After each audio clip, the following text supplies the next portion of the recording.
Welcome to Sit, Stay, Read, the podcast for every wag, whinny, and whisker. I'm Kathleen Donnelly, award-winning author and retired canine handler. Each week, I chat with novelists about the bond we share with our furry friends and how they inspire stories. Grab a coffee, get cozy with your favorite pet. It's time to sit, stay, read. Well, today's guest is not just one of my favorite authors. She's one of my favorite people and a good friend.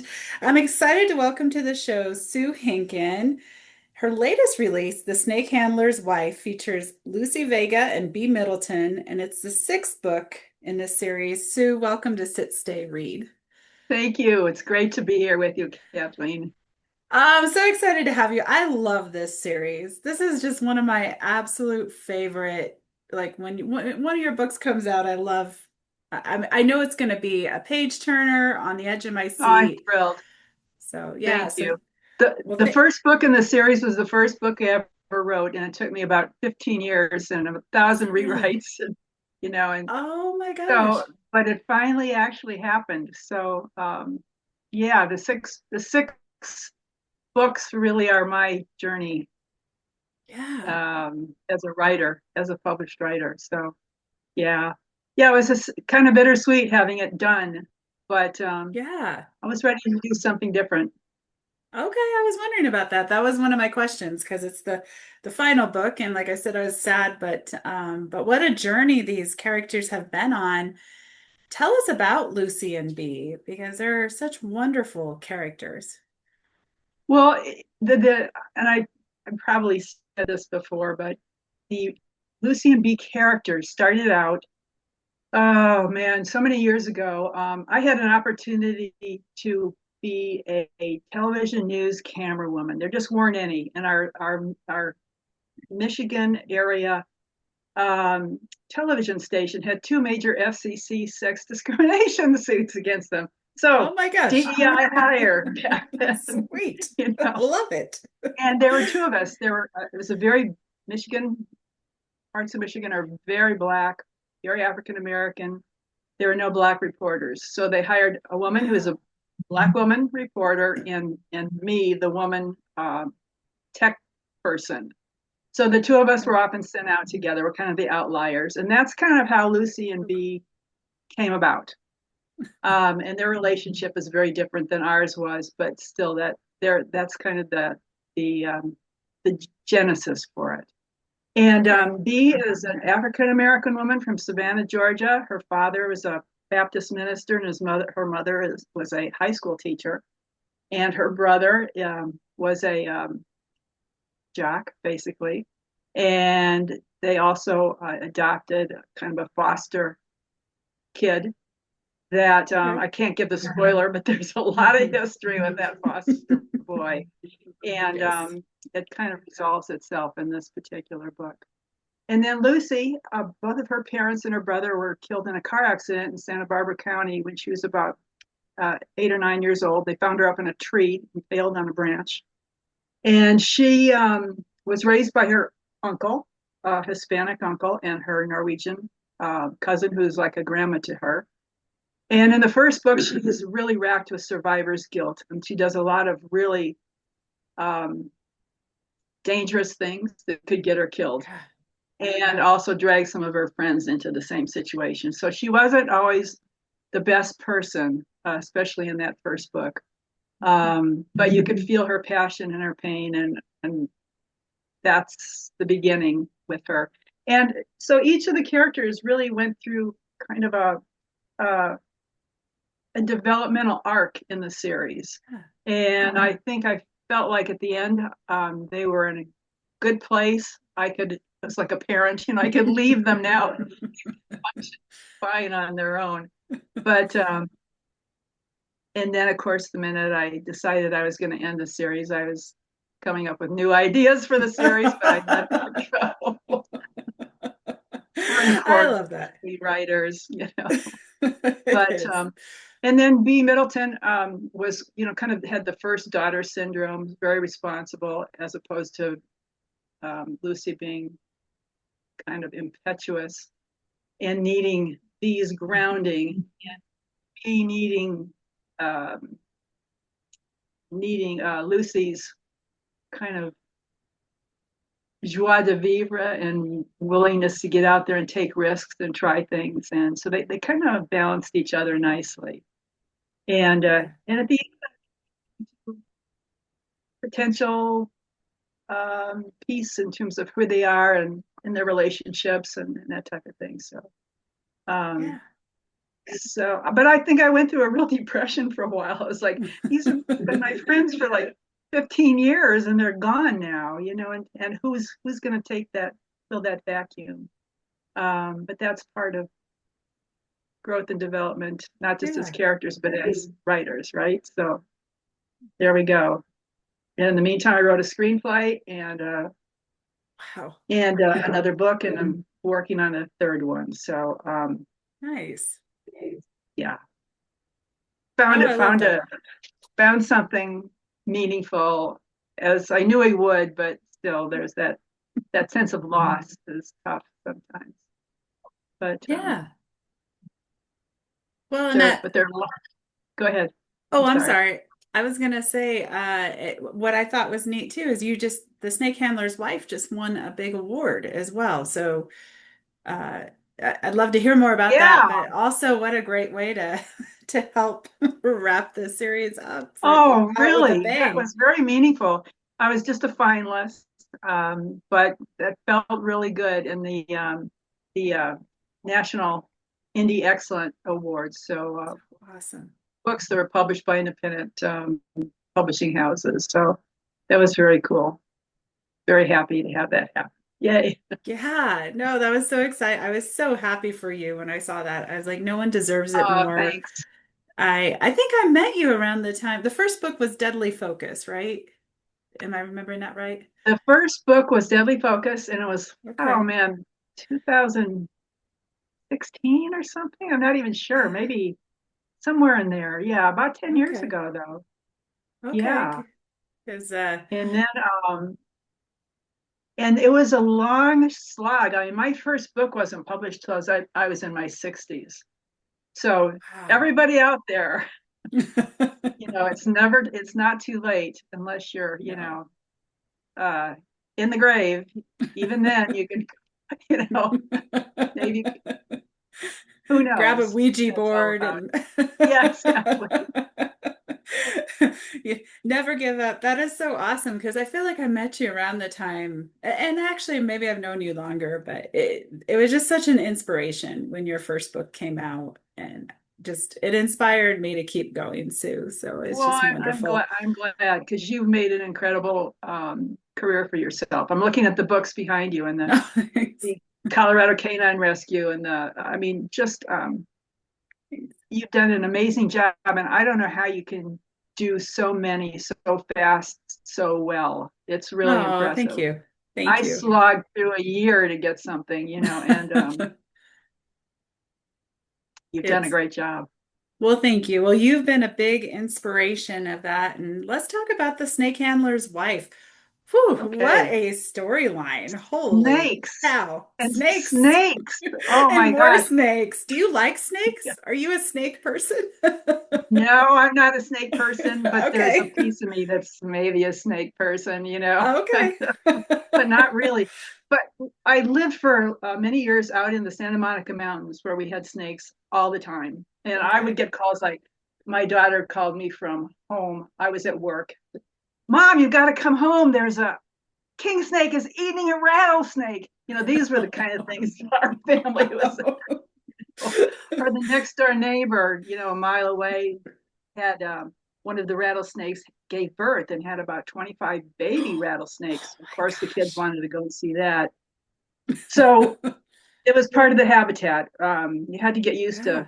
to rattlesnakes. And in school, I mean, when I was growing up, we would hide from tornadoes under our desks. And now in their school in Southern California, it's like, what do you do when you're faced by a rattlesnake?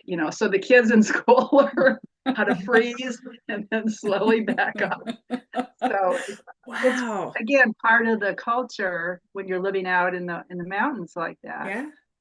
Yeah. Um, And snakes are they have quite a history in terms of, the storied part of them. And just the Greek mythology is the god of healing, which you see in the medical logos that doctors have Right. on their uniforms. And the whole idea of the shedding of the skin and the starting Okay. over and the rebirth. And so it's a combination, it's kind of a duality. It's kind of the scariest thing, Mm-hmm. snakes. And yet at the same time, there's just a lot of symbolism that's very positive. So, Yeah. and I guess that's one of the reasons that some of these very um, conservative folks, mainly Mississippi, Tennessee, in there, do the snake handler. And there is a quote in the Bible that you could interpret that if you believed hard enough and you got bitten by a viper, that you would survive. Um, Oh. and in my book, there's a lot of biblical verses, Mm-hmm. most of which can be interpreted in multiple ways. So I'm not laying out any kind of Mm-mm. um, what's the word? Um, I'm not proselytizing in any way, but No. kind of see how any kind of religious text can be manipulated by whoever is interpreting it. And the snakes is one of those things. So Yeah. Lucy's and her husband, her partner, is falling apart. Their relationship is just going to hell in a handbasket. Yes. They tried, but his his most important thing to him is his job. Most important Yeah. thing to Lucy is the family. It just is. It's never quite worked. And Yeah. Michael is a recovering alcoholic, and his daughter is about 21, had some drug problems of her own. And Lucy's been trying to reach out to her for years, but she's just blowing them off completely, not interested in Yeah. getting back with her father.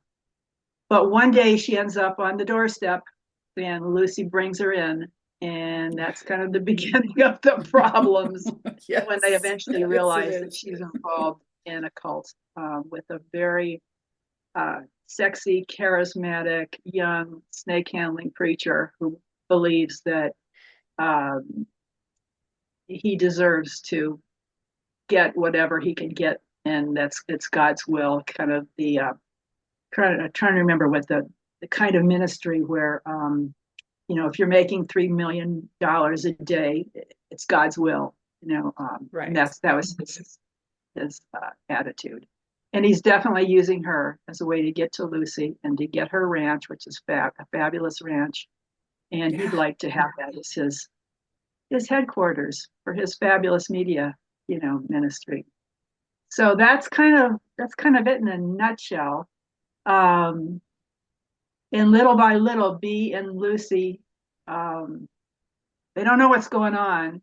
The reader does, and little by Yes. little, they start to understand what this is, and then realize that they've got to do something Yes. to save this young woman who's going down a really bad path. And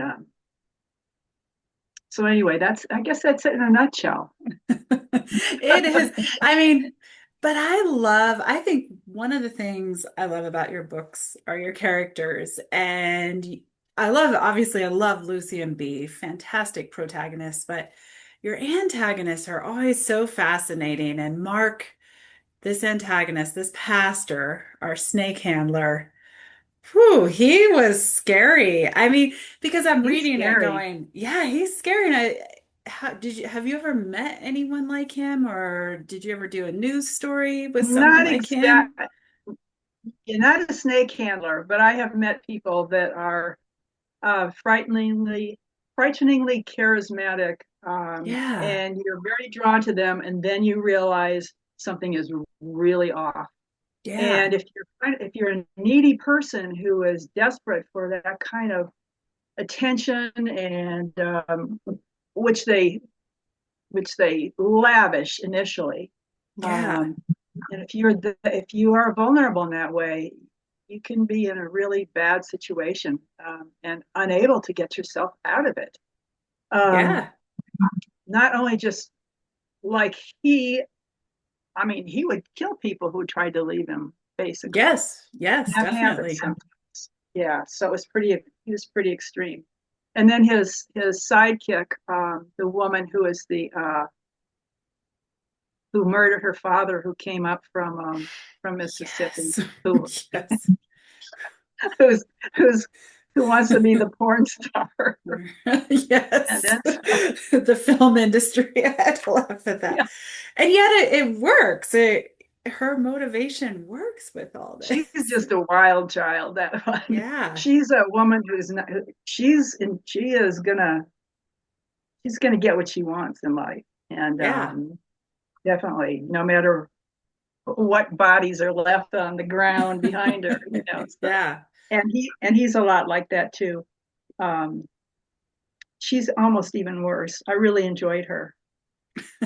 Yeah, yeah, I she's a lot mean, of. writing some of these characters is a lot of fun, isn't it? I mean, it's It is a black. It's really the supporting characters are every bit as much fun, maybe more, because you can do something that's more. It doesn't have to have a long arc. It can be yeah. a real quick hit, and very intense. But it doesn't have to go on for 6 books or even a chapter if you don't want to. You can keep Yeah. it short and intense, and use it as a way to illustrate other pieces of the story. So, Yeah. but yeah, I loved it. I loved it. Well, and some interesting snake facts. And I live in northern Colorado, and you talked about a snake colony in northern Colorado. Would that be like up in the Soapstone Prairie area? Or I nobody was knows for curious. sure. It's called the rattle cam, Oh, and there's one. interesting.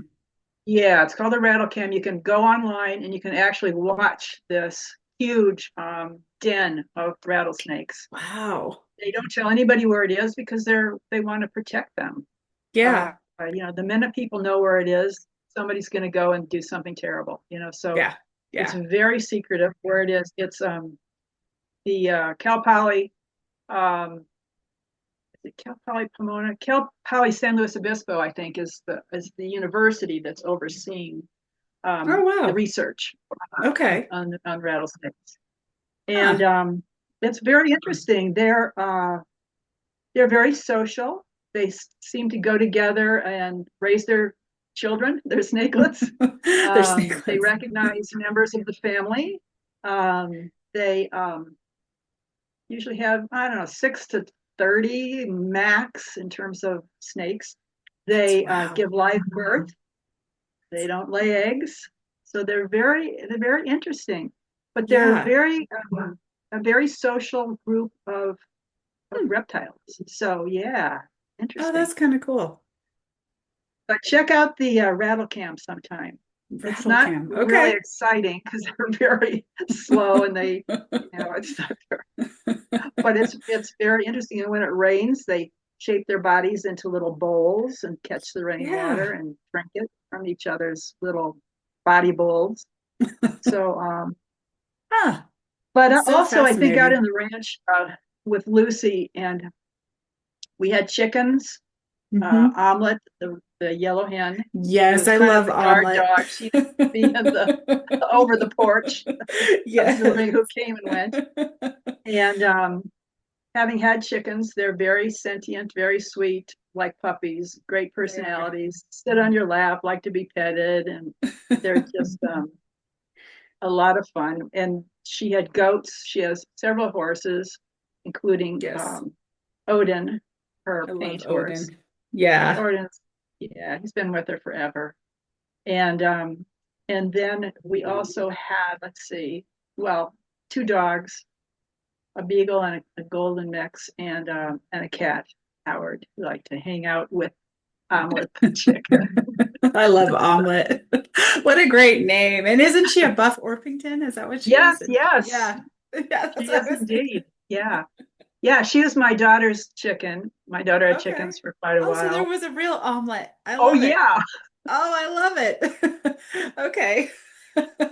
So yeah, this is definitely a real omelet, and she was everything that the book says she was, and a real pal, a real sweet, sweet animal.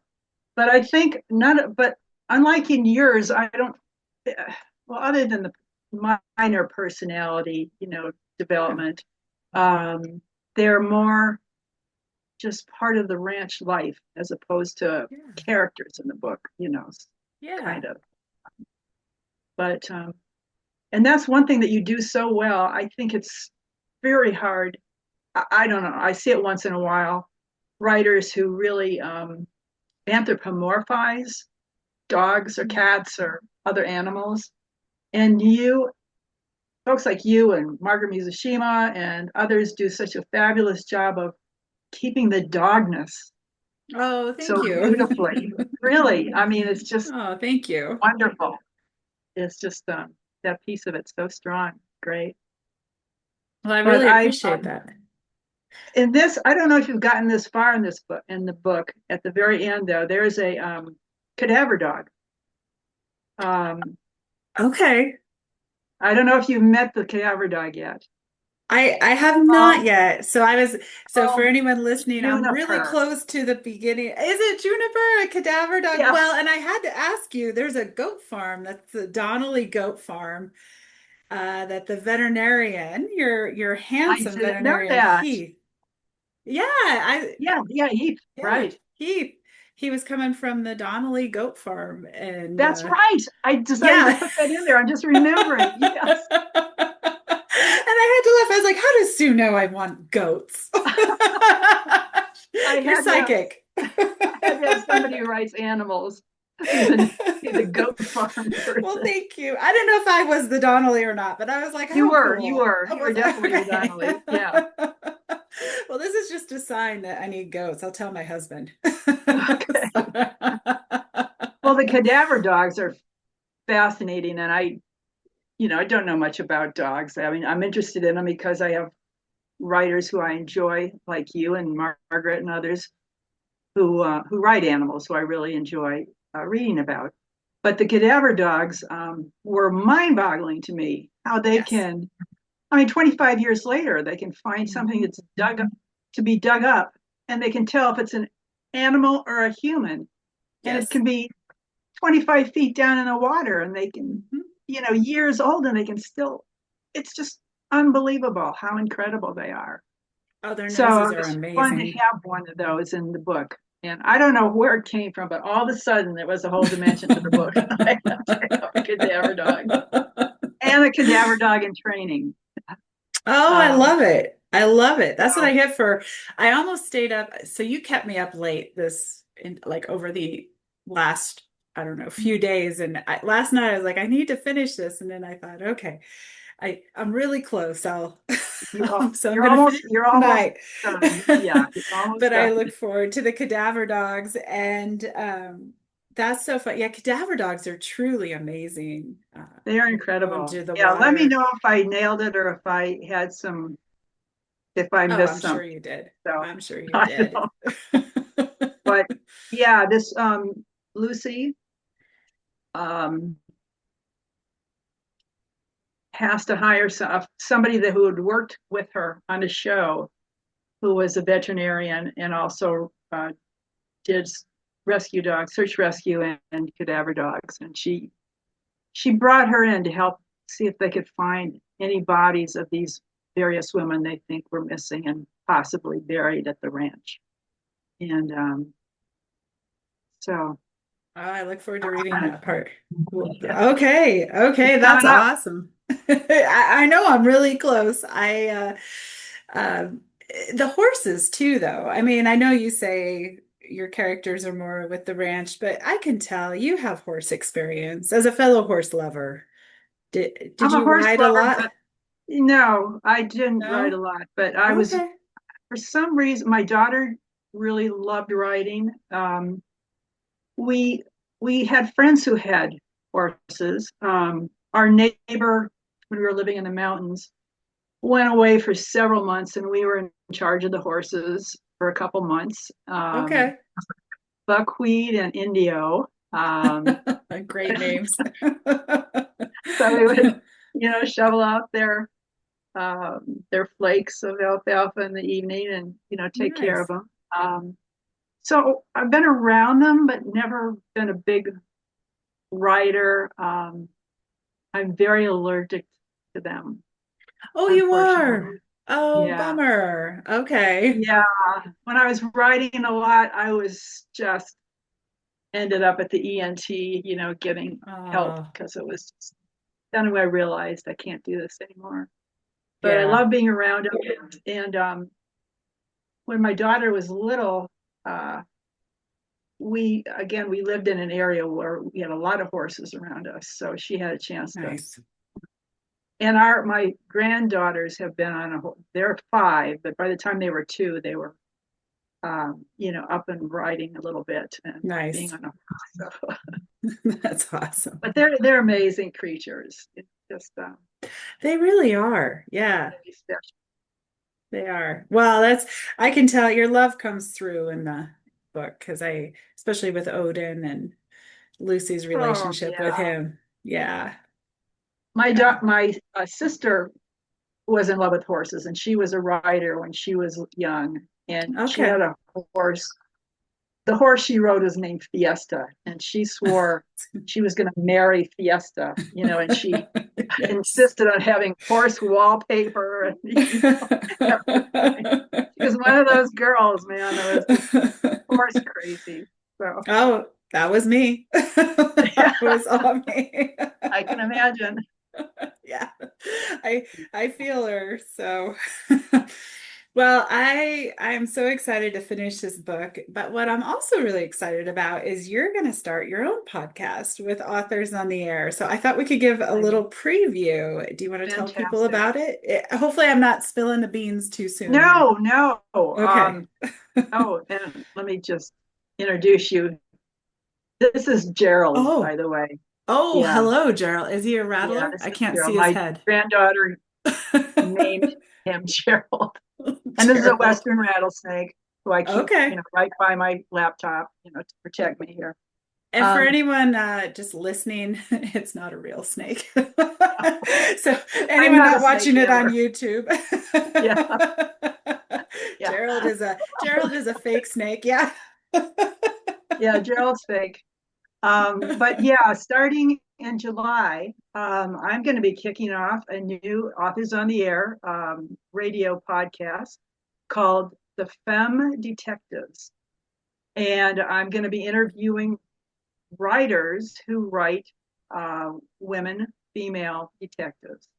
And I'm really excited about doing it. And it's not just women who write them. I know there are a number of men who do a fabulous job of Yeah. writing detectives, but for years it was well, first of all, women couldn't get jobs as cops and detectives Yeah. for decades and decades.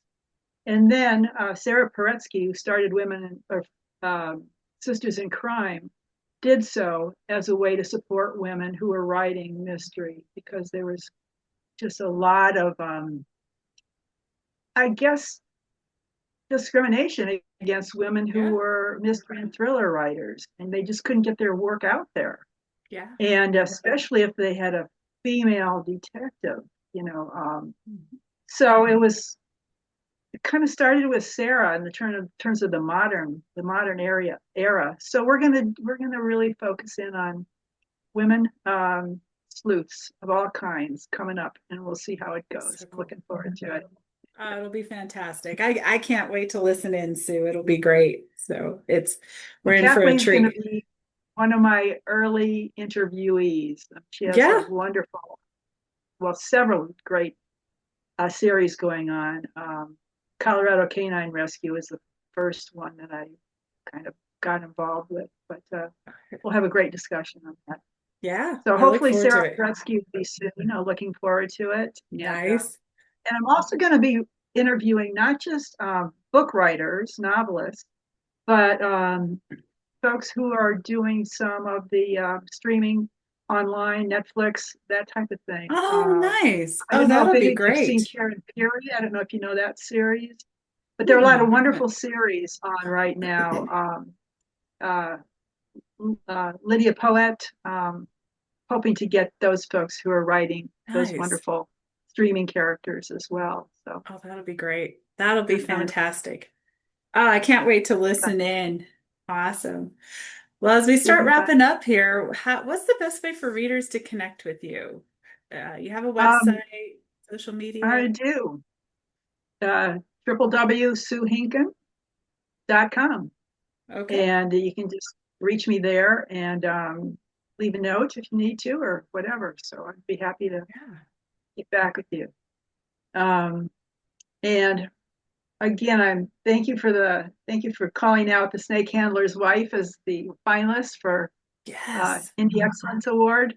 So Really awesome. excited about Well, this it's really book. well deserved because, I mean, any of these books, one thing that just I'm always in awe about is I feel like someone could pick up any of the books in any order and read them as standalones.